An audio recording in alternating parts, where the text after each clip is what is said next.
अस्सलाम वालेकुम दोस्तों, मां यहाँ ज़ाहिद अली तहीम ऐं तव्हां ॾिसी रहिया आहियो Z80 ऑफिशियल यूट्यूब चैनल। दोस्तों उम्मीद है तव्हां दोस्त सब ठीक हूंदा ऐं खैरियत सां हूंदा। दोस्तों अॼु जी हिन वीडियो में मां तव्हां दोस्तन के असद खान कुरैशी जी ज़िंदगी के बारे में ॿुधाइण वारो आहियां।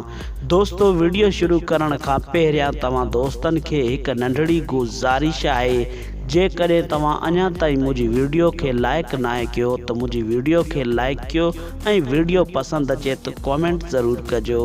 जी दोस्तों मां तव्हां दोस्तन के ॿुधाईंदो वञा त असद खान कुरैशी 1955 में जन्म वरितो शिकारपुर शहर इलाही बख्श कुरैशी जे घर में। असद खान कुरैशी जी तालीम इंटर ताईं आहे। दोस्तों असद खान कुरैशी जी पहिरीं फिल्म हैदर खान आहे। दोस्तों हैदर खान फिल्म का पोइ PTV चैनल ते पिण काफ़ी सारन ड्रामन में कम कयो। दोस्तों मां तव्हांखे ॿुधाईंदो आहियां त सिंधी चैनल KTN जीअं आयो त असद खान कुरैशी हिकु पिण फिल्म ठाही। दोस्तों हुन फिल्म जो नालो आहे दरिया पार। दोस्तों दरिया पार फिल्म जो डायरेक्टर ऐं लेखक खुद पाण आहे असद खान कुरैशी।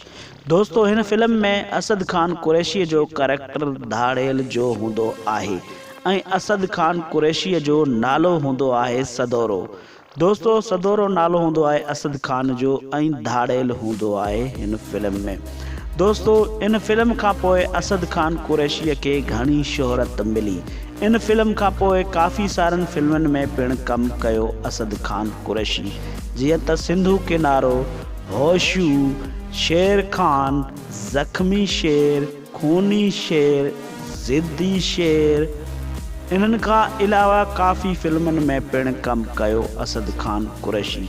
दोस्तों इन्हनि फिल्मन का अलावा पिण काफ़ी ड्रामन में भी पिण असद खान कुरैशी कम कयो आहे, जीअं त पत्थर दुनिया, वकोड़ियल वजूद, पंहिंजा परावा, लोईअ जी लॼ, कारो सिज, कंडन जी सेज ऐं हवा ऐं ज़हर ज़िंदगी। इन्हनि खां अलावा पिण काफ़ी ड्रामन में कम कयो असद खान कुरैशी।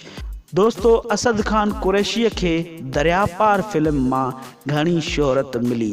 अज भी झंग झर में असद खान कुरैशी के सदोरो चयो वञे थो। दोस्तों अज भी झंग झर में असद खान कुरैशी जा ड्रामा ऐं असद खान कुरैशी जूं फिल्मूं ॾिठियूं वञनि थियूं।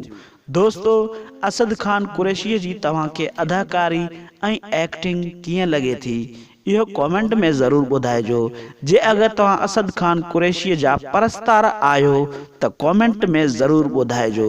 दोस्तों ही वीडियो तव्हांखे कीअं लगी, वीडियो के लाइक कंदा ऐं कमेंट में ज़रूर ॿुधाईंदा। मेहरबानी दोस्तों, अल्लाह पाक तव्हां दोस्तन के खुश रखे, सलामत रखे।